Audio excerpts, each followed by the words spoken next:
Welcome, everyone. Good day, good evening to you, whatever time you find yourselves tuning into this.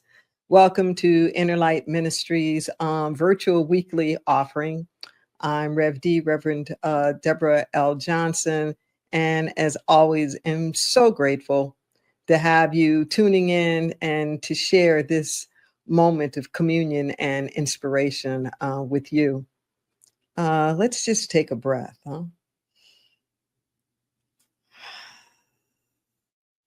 And with every breath, we settle into this moment. We register a deep intent to be fully present, to be open, to be available. We know that as we cultivate the fertility of the soil of our mind, we receive whatever it is that's trying to come through, especially for us, individually and collectively. I know that by our coming here together, that it's more than just what we seek for our own personal lives. We're hearing a call and we are responding to it. As we respond to it, we energetically combine and vibrate with people all over the world who, in their own cultures and traditions, are doing something similar.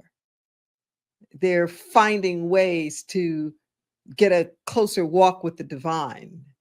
They are finding better ways to be more compassionate, awake, aware, and available. It's a cacophony of prayers going on all over the world. And we become a part of that, magnifying that. So yeah, it may be for your own personal benefit that you've tuned in right now, but I'm telling you, it's so much more than that. And that's actually going to be part of what we're talking about today as we explore the idea that in consciousness and in the mind of the divine, there's no big and there's no small. No big and no small. And we'll be going deeper into that. I'm going to put up the Inner Light purpose statement just to remind us of why we're here and to invite you in to this extraordinary energy and community. Inner Light is an open, diverse, inclusive community of individuals and organizations dedicated to spiritual transformation.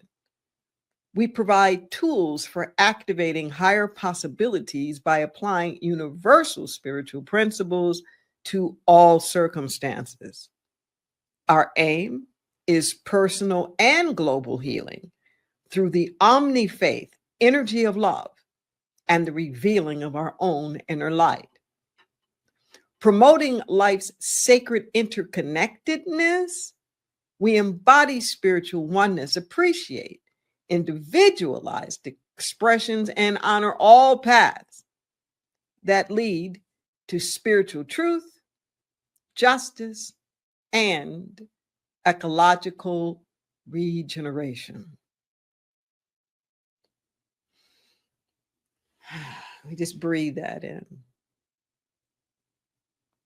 Yes, open and radically inclusive. We have people with us from all kinds of backgrounds, gender expressions, racial identities, faith traditions, or none of the above, political persuasions, the whole gamut, the whole gamut in terms of socioeconomic status and education levels, ages. It's because this is the stuff of life. It's not just a little social club for a few people with like characteristics.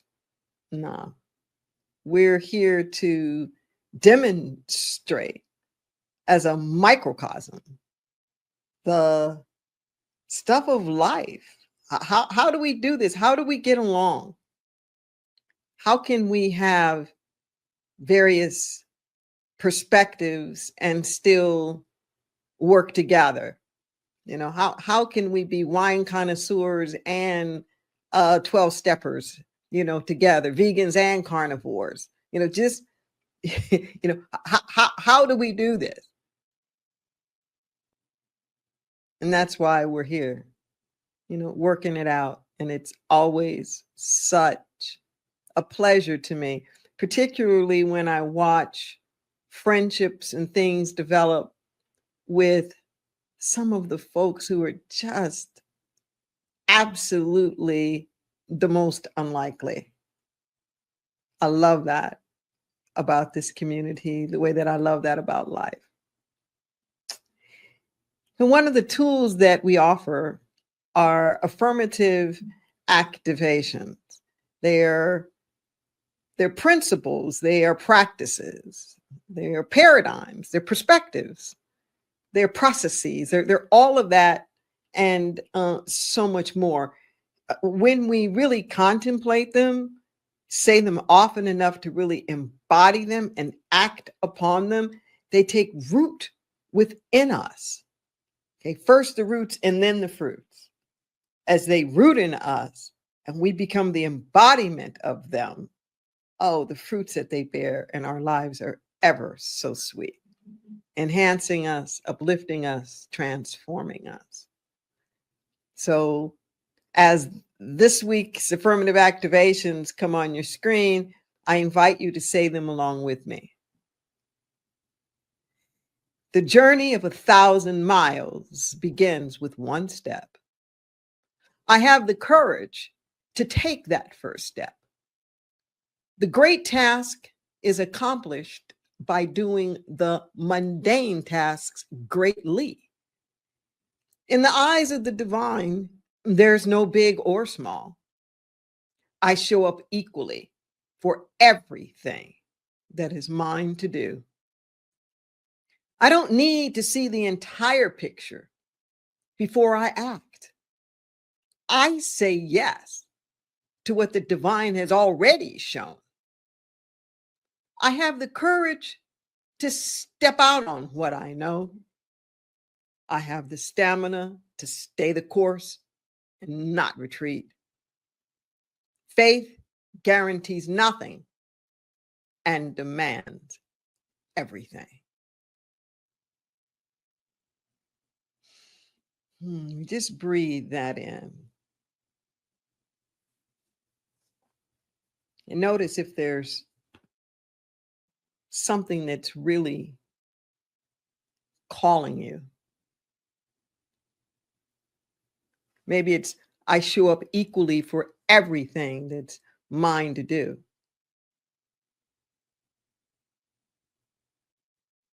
Or I have the courage, I have the stamina to stay the course and not retreat.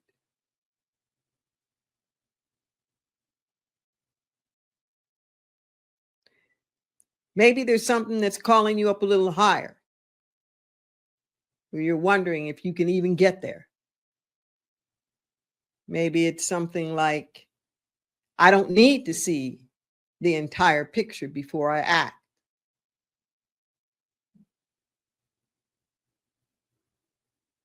Or I have the courage to step out on what I know.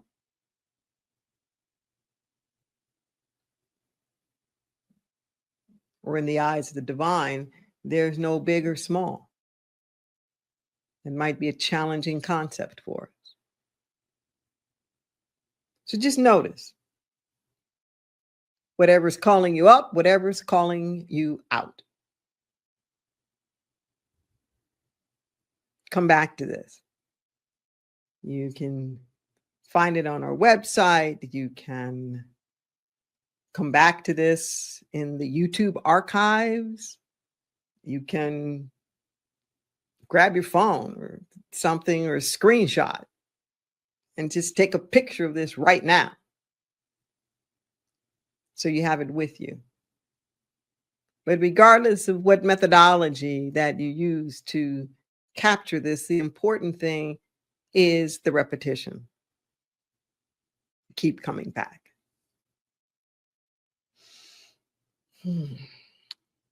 So we take another breath.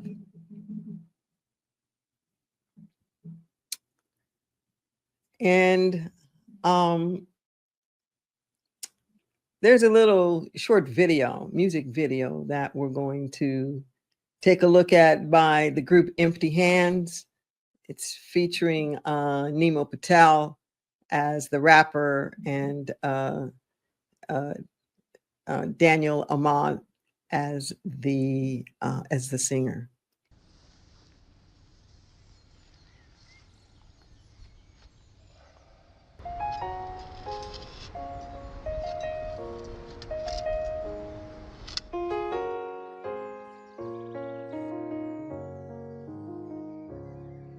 I spent a long time running, I never knew then what I know now. That the fruits, they always come in, but you can't go around just knocking them down. It takes a long time to show in. We plant the seeds then, and we look at them now. But the roots are always growing, no matter if I'm there or never around.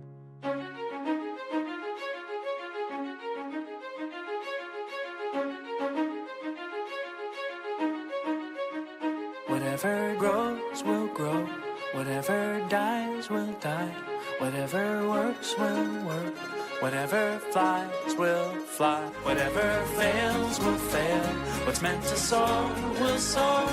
I am planting seeds, nothing It's like your whole life you've been training for this moment, and when the time comes you just disown it, meaning you just surrender, don't control it, not interested in the clay pots and molded, or sitting next to the path trying to unfold it, or waiting for the fruits to fall down toward you. Let it go and now you're flowing, feeling quite gorgeous, so you take steps away instead of towards it. What a rush, feeling freedom with nothing to hold. We've been taught that what you touch will always turn to gold, and now we're learning when we let it go it overflows, with no credit to take, cause no credit is home. A higher power working deeper where the seeds are sowed, and when the seeds are true, then they're seeds of gold. But the real gold is joy when life starts to flow, and when it does, you just smile, cause now you know. I spent a long time running, I never knew then what I know now. Let the fruits, they always come in, but you can't go around just knocking them down. It takes a long time to show in. We plant the seeds then, and we look at them now. But the roots are always growing, no matter if I'm there or never around.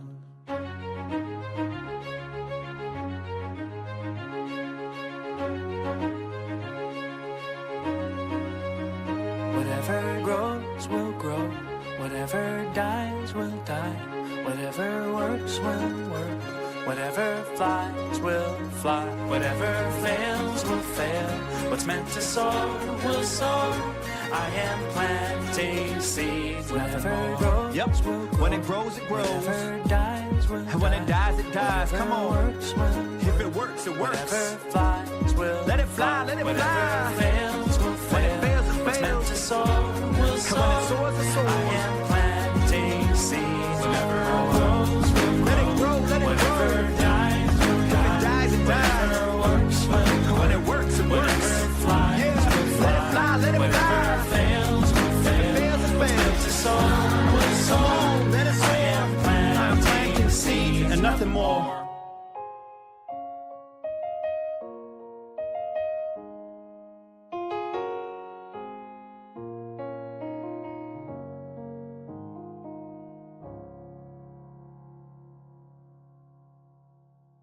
Let's just breathe that in. Daniel Ahmad and Nemo Patel is Empty Hands. Today we're talking about nothing big, nothing small. We have a tendency to want to place value on things based upon its size. And in our minds, depending upon its size, it has little importance or greater importance. And I just want to say that in the eyes of the divine, things like big and small don't have any bearing or relevance. The concept of big or small, it's not an absolute. Okay, absolute means something that just simply is. It's changeless. It's this way by its nature. No, big, small, they're just comparative measurements. They're only viewed as big or small in contrast to something else. Okay. And you don't want to spend all of your life judging who or what you are based upon a contrast. No, big, small, it it doesn't it it has no meaning. It really doesn't. If you say that Peter is 5'5", okay, you say, well, all right, what is that? Does that mean that he's short by the standards of the average American man? But if I tell you that Peter's 8 years old and he's 5'5", you're like, whoa, oh, okay. Suddenly he's not short. Suddenly in your mind he's tall, but he's still the same 5'5". Okay, that did not shift. You hear me speak of this often as it comes up in my spirit letters about this notion of the glass being half empty or half full. How much that concept is absolutely worthless because it has us focusing on the wrong thing. Okay, it has us focusing on what we think is the absence in the glass. Okay, or not. No, it's just focus on the water. It's the same amount of water. Okay? You put 3 ounces in a 3-ounce glass and you say it's full. You put 3 ounces in a 10-ounce glass, you say, oh, there's not much in there. Or 3 ounces in a gallon to contain, you might say there's nothing. Okay, you put those 3 ounces in a 2-ounce container and it's overflowing. Okay, so what is it? Is it nothing? Is it overflowing? Is it like what? It's just the 3 ounces. It's just that. Okay. This is what we do with our lives. We judge our lives and the lives of the other things around us, including our nation and the social political environment, within the context of containers. The container doesn't give it its worth or its value. That comes from within. Just let that sink in for a moment. We're the ones that are determining that. And here's the thing that we have to be extra careful about.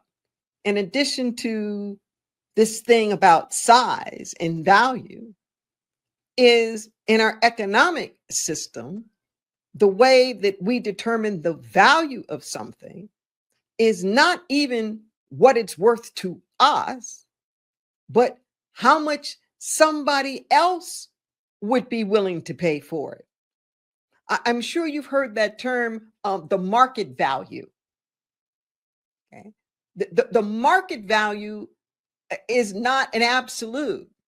It's not something that just exists. The market value represents the fluctuation in the consumer preferences of how much they're willing to pay for something or not. That's the market value. So it doesn't matter how much you think your house is worth or how much money you have invested in your house. Its quote unquote market value is going to be set by how much people are paying for other people's houses in your neighborhood, not yours, okay, but everybody else's. They call these comparables or sales comps. Okay? When you go to a realtor and you're trying to get a valuation of your house or whatever, a business or anything, this is what they do. They go to try to find other things that are similar and to see what people have paid. And this way, the past sets the precedent for the future. The past sets the precedent for the future. I'm not saying that this is bad or that it's something that shouldn't happen. What I'm trying to get you to do is to separate what we might think of the cost with its value. With its value. Okay. Something may only cost you $10, but its value to you is so much more than that. This is where we get the term priceless from. Okay, priceless means that it's so special, it's so important, it's so irreplaceable that there's no amount of money that could compensate for it. There's no amount of money that could be given where you could say it was worth the exchange of that particular thing. Could be the last photo of your mother. Everything else burned up. Or the last photo of your kid as a child, everything else burned up. You know, that kind of stuff's like irreplaceable. This other thing that we do with value, not only like based upon the size here and what other people are willing, you know, or not willing to pay for it, that in our own minds, we set standards, so to speak. Did it meet my expectations? Okay. Was it as good as what I did the last time? How does this measure up to what my brother did? All these different things that are judgments that are going on in our heads that are making us not appreciate the fullness of whatever accomplishments that we just did, whatever it is that just happened.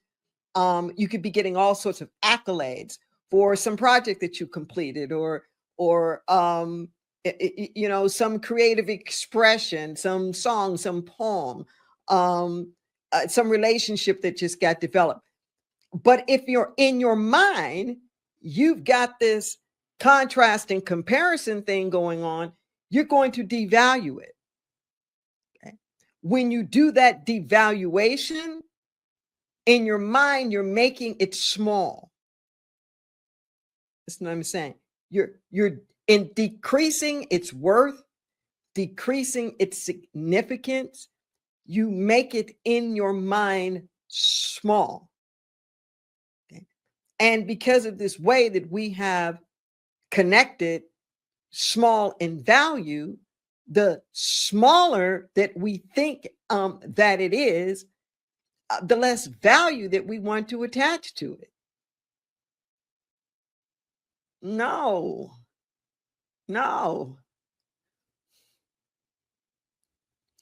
Big, small, doesn't matter. Even in technology, the little microchip that's the kingpin of the whole device working could be like really, really small. And those things keep getting smaller and smaller and smaller. The smallness doesn't make it insignificant. There are all kinds of activities and things that are going on in our bodies that we can't even see with the naked eye. It would take a microscope to see.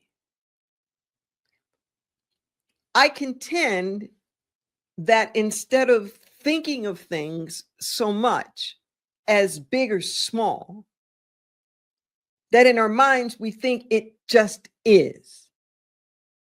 It just is. That sense of big or small kind of has more to do with the lens through which we're looking at something. You know, like if you get a picture, a digital picture, let's just say, on your phone, you can make it larger. And as you make it larger, you're able to see finer and finer detail that you wouldn't have been able to see unless you enlarged it. This is what we call zooming in. Zooming in, where you're it's kind of the opposite term, so it might get confusing. But the zooming in is when you can see the smaller things larger and larger. Okay. When you zoom out, it's just the opposite, where the specific clarity of that one thing that you're looking at isn't as clear. You get more of an aerial view. So let's say if you're in the forest, you could zoom in, not only to a particular tree, you could zoom into the bark and that particular tree, and really get very, very close up to it and see all kinds of fine detail. However, all of the attention goes to just that tree.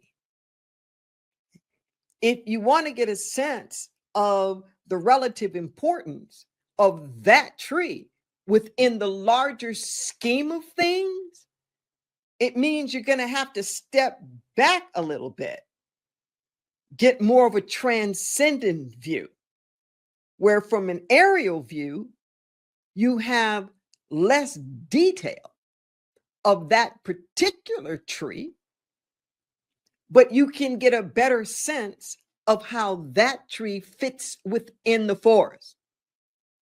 Hence, that old adage, you can't see the forest for the trees, because when you're so deep down in just looking at the trees, you can't get that view of the forest. Okay. So in the Santa Cruz area where Interlight is headquartered, it's a redwood forest by the sea. These redwood trees are some of the biggest and oldest, strongest trees in the world. Some of those big sequoias are like older than Jesus.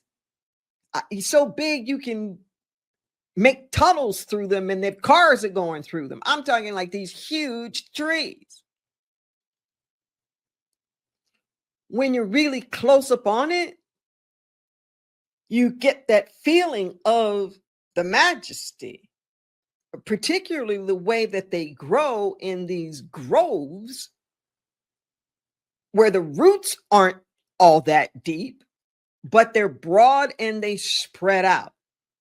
The roots are very, very thick, thick as trees themselves, intertwining with one another.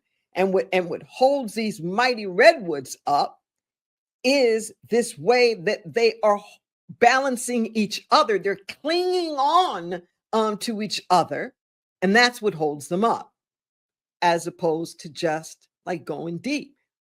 So if you're right up upon one of these trees, it looks small. I mean, when you ride up on one of these trees, it looks very large. But if you're in a helicopter and you zoom out, then the tree looks small. We get different information depending upon that perspective. Okay, listen to what I'm saying. The tree doesn't change. The tree doesn't change. So often we're trying to get the trees to change. There's this thing in our life that we think is big, whatever. Let's say it's a financial situation. Perhaps it's a health condition. And it's just like so big. And we're busy trying to do all of these different things to it to decrease or increase its size, depending upon, which way we want that to go. Okay. But listen to what I'm saying. We're the ones, by the way that we're looking at it, that are determining how, quote unquote, big this is or not. Yes, there's actual size, like you might have a tumor that's large. Okay? I'm not saying be in denial about that. Okay?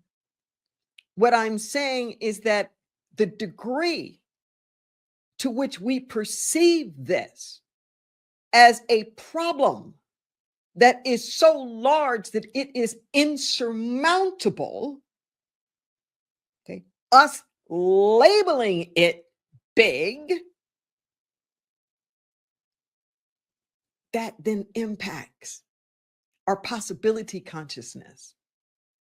That impacts the sense of ourselves as spiritual beings who can speak things and manifest things. You want to step back. Okay? You want to take a deep breath.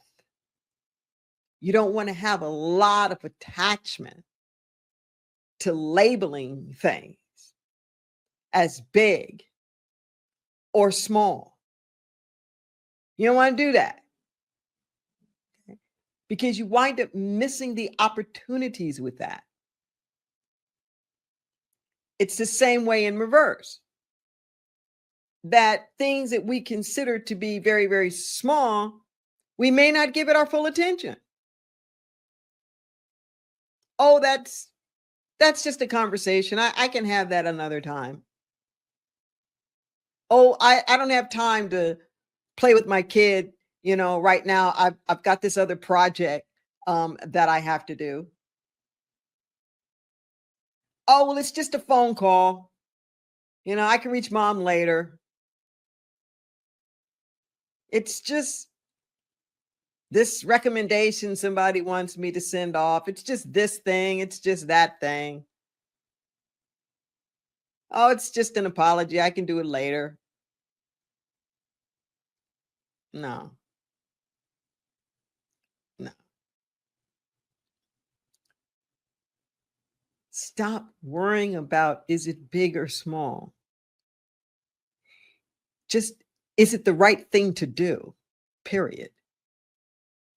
Don't worry about if it's big or small, or if who's looking, or if you're going to get credit for it or anything like that. Just, is it yours to do? Is it the right thing to do?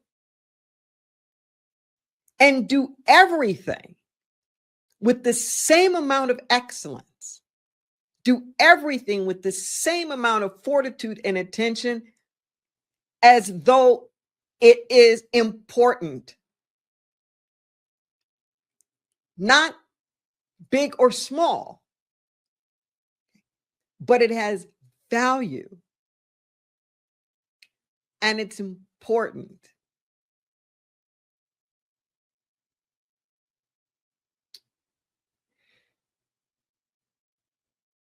We'll be coming up upon the holidays soon.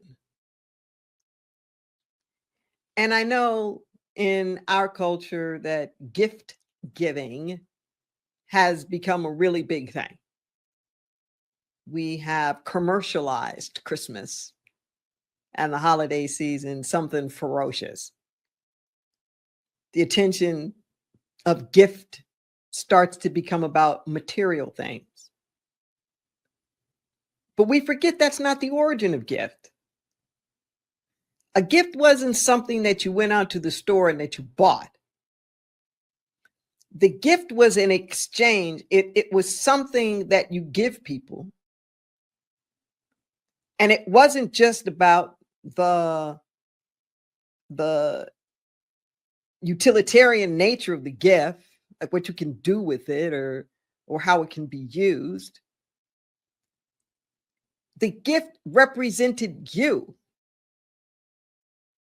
You probably had something to do with the creation of the gift, even if it was no more than fetching it or harvesting it. So when the gift was given, there was some kind of reminder within it of you. Okay? There was this awareness that you were giving you. We've gotten way, way too far away from this, where we don't think of ourselves anymore as either being part of the gift or the actual gift. What people remember through the years, they remember memories. Listen to what I'm saying. They remember memories.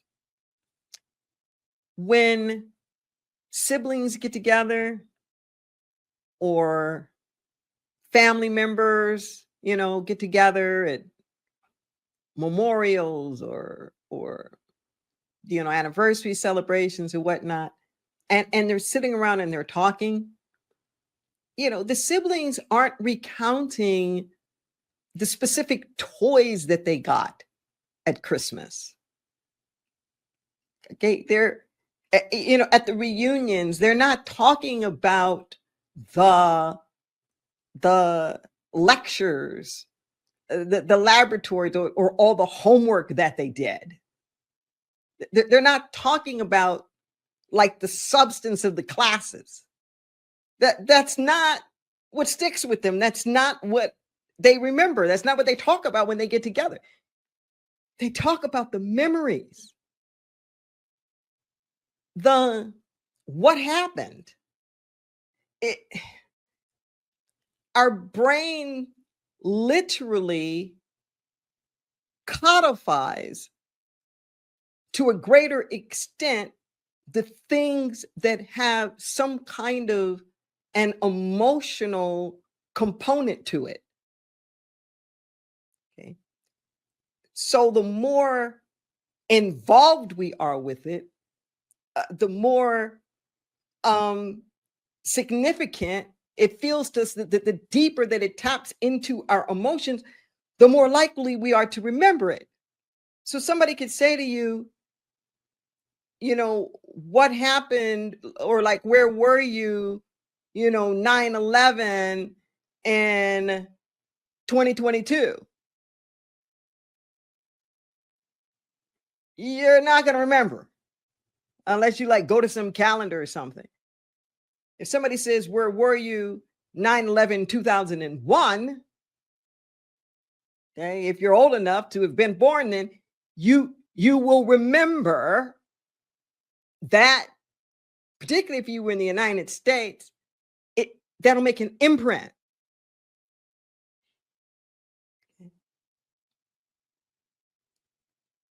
What I'm encouraging all of us to do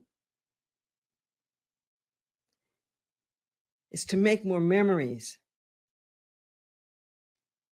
I heard a father talking about this, and it really struck me. He was talking about his 4 grown kids. And he said when his kids get together, that's what they talk about, the memories. And if he had known that and really understood that, he wouldn't have worked so many jobs trying to give them stuff. he would have spent more time with them. He would have spent more time making memories with them. Because he realizes now that those things that he would have considered small, very small, going to the park, playing ball, game night, these things that seemed insignificant enough to pass over or to not do, that they were actually quite large. I know in my own life, and I think this is just a process of the wisdom that happens as you get older. I think about how I would show up, or the things that, I took for granted, the things that seemed so small to me were actually big.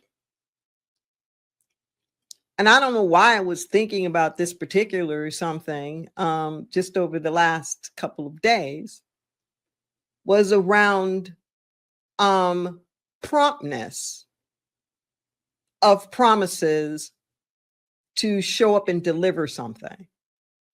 So let's say, for example, if I told my grandmother I would bring her something or be there at 2, whether I was actually there at 2, or did I show up at 3, or 3:30 or something like that. And these are back in the days when you didn't have cell phones. So if you were late, it wasn't like you could just like call them and let them know, because good luck finding a payphone that actually worked, around. And the understanding now that maybe she was waiting to get that certain something from me before she could take her pills or her medicine, or ways in which her whole day was being scheduled, appointments and everything else, around my arriving or like being there at 2. And not getting or like grasping that. So what is big in one person's mind is small in the other. What's small in the others is big in the other. And it doesn't matter. Okay? It doesn't matter whether you don't agree on whether it's big or small. But if you treat everything as though it matters, period, without compromising your integrity, without your excellence, your availability going up and down based upon whether you think this thing is small or large. No. You just show up, you do what is before you to do. You don't have to see the whole picture. You don't have to know and understand, everything. You don't have to withhold just because you can't see where it's going to fit in with everything. You just do what is before you to do. This goes on the larger level as well. So many people are trying to figure out like what to do. And then when they think about the things that they can do in their minds, oh, well, that's insignificant. Okay, what is that going to do? That's not enough. Oh, well, that's just prayer. Or what is it going to matter? Because the administration is just going to do blah, blah, blah, blah, blah. No.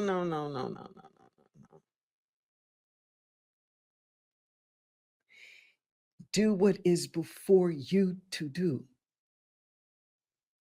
Do what is before you to do. And I can tell you now, great change happens through movements. Movements are organic. They're organic. It's when different people in different locations all over the place are arriving at the same conclusion at the same time. They're duplicating each other, not even knowing it. Okay. Because they're all hearing that same call. And it is the synergy. It's kind of like what happens, here in California with the wildfires. It doesn't start off one big fire. It's usually a fire over here, fire over here, fire over here. And then the winds come. And the winds come and connect the fires. It's the same thing in our social political level. Okay. And consciousness, possibility, prayer, inspiration, steadfastness, belief, trust, faith, courage, strength. They're the wind. It's the wind that connects all of these fires together. So it's like, can you see the wind? You can say, well, is the wind really that important? You can't capture it. You can't buy it. You can't sell it. Can't put it in a bottle. But yet, that is that ingredient that makes it spread, that fans the flames.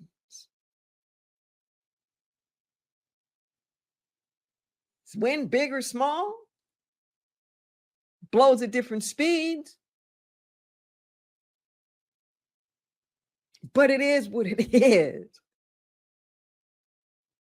It is what it is. And when enough of it happens, something goes on.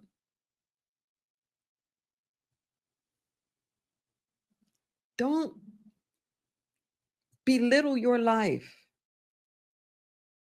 or anybody else's, worrying that it's not enough. Don't belittle yourself even by thinking that it's too much. Just be. Just be. In fact, I have an online workshop that's coming up. If you're looking at this in real time, on this coming Saturday, September the 13th, information is going to show on the screen in a moment. It's a metaphysical Bible interpretation class, and we're going to be talking about our role in All Needs Met, the untold story of the Bible story of the feeding of the 5,000, also known as the loaves and the fishes. And it's a really good story about enoughness and what we think of as large or small, and what happens when we just work with what we have and how that becomes the all needs met. So I invite you to register for that. It's a good one. It's a good one. So I know it's tempting, that big, small thing. Just ask you to put it aside. It just is. It just is. Let's take a breath and go to prayer.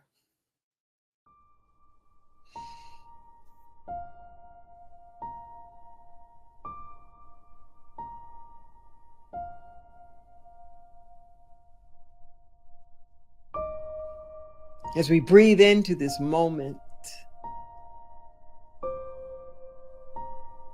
we yield to the great I am that I am within us.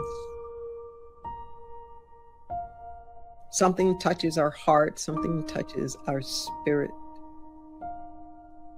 reminding us that no matter what it is that's going on, we're so much more than this. We're one with the only thing that is. We're not just the effect. We're not just the residual, the byproduct, the collateral damage. Oh, no, no, no. We are one with the creative force itself. We are part of that which puts things into motion. The universe isn't picking and choosing. It's not giving more attention to the redwoods than it is to the weeds.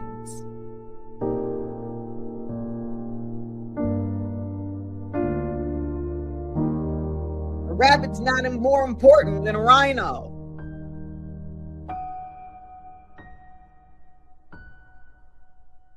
It just is. And such as it is with our lives. We're not chopping ourselves up into bits and pieces. We're not putting ourselves on the bidding block to see how much other people are willing to pay for us, our services, or who we are, how much other people are willing to give. How much are we willing to give? Therein is the value. So in this moment right now, we express our deep felt value, our appreciation for the Pachamama, for Mother Earth herself, for all sentient beings, for the plants, for the animals, for all of the elements, the earth, the wind, the fire, the waters, for all of the directions and their wisdoms, the north and the south and the east and the west and the upper and the lower and the inner, all realms and dimensions.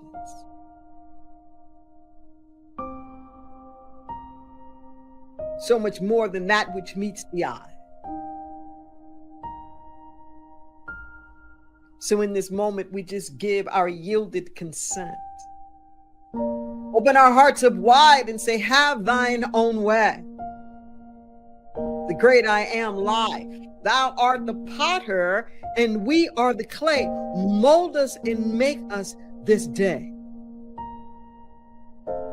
Whatever would be of most service, so be it. Whatever you need us to do, you need us to show up, so be it. You need us to shut up, so be it.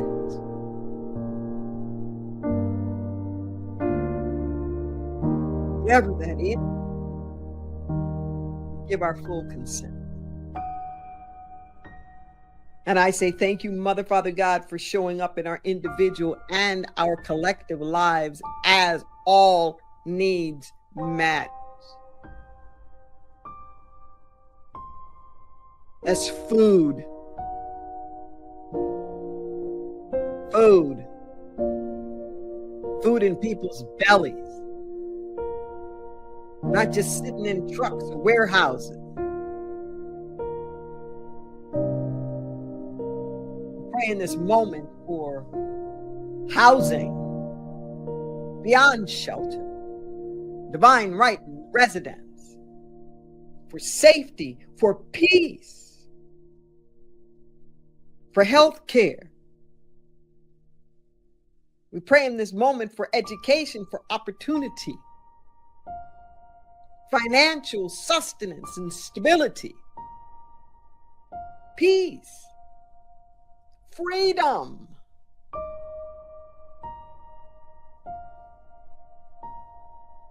We pray for all of this and so much more.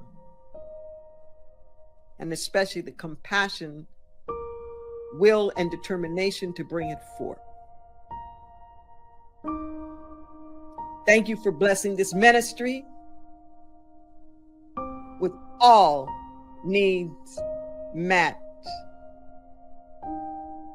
The same promise for each and every one of us. It's good we just get out the way. We allow it to be. And so it is. So it is. We say, whoo. We say, we've got you in prayer. We're a praying community. There's something on your heart, something on your mind, yourself, a loved one, a condition in the world, give us a call. 831-465-9090 at extension 254. You can send us an email. The number 4, the word prayer, at innerlightministries.com. And there's somebody who will get back to you, a prayer practitioner that's trained 3 or 4 years to be able to hold that space of knowing beyond the facts. Yes, it's no charge. Love offerings always appreciated. But all it takes is just for you to outreach. No other obstacles. We're there for you. Take a breath. And speaking of being there for you, if you happen to be looking at this in real time on September the 7th, 2025, just remind you that it is our gathering that we have at the first month, the first Sunday of every month. We are back at the Resource Center for Nonviolence. It's 3 p.m. Pacific time. Our band is there as the musical inspiration, and our own Etienne France, our band leader, is going to be the featured musician. And I'll be speaking there, and we're going to have a really, really good time. There's always good eats, so be prepared to spend a little time with us afterwards as well. The Resource Center for Nonviolence on Ocean near SoCal. We would love to see you there. If you're not in the Santa Cruz area, you can live stream. You can watch the live stream on our YouTube channel, the Inner Light Ministries live video, I think is what it's called. Yeah, love to see you there. As we take a breath, I want to express gratitude for the donations that come in, for all of the support. You'll see on your screen that there are ways that you can make that contribution. You can use your mobile device using the QR code that's there. Any debit, credit card, as well as PayPal can be used there. You can use any debit, credit card, or a bank account, any particular form that you would like out of the text to give. You can do that there. After you do it the first time, all you have to do is dial the number and text in an amount, then that's it. Zelle and Venmo, it's accounting at innerlightministries.com. And you'll see there's other opportunities that are there as well, including mail in. If you're already on a computer and you're going through our website, you'll see there's donate buttons that are right there. Cash App, $, Inner Light Ministries.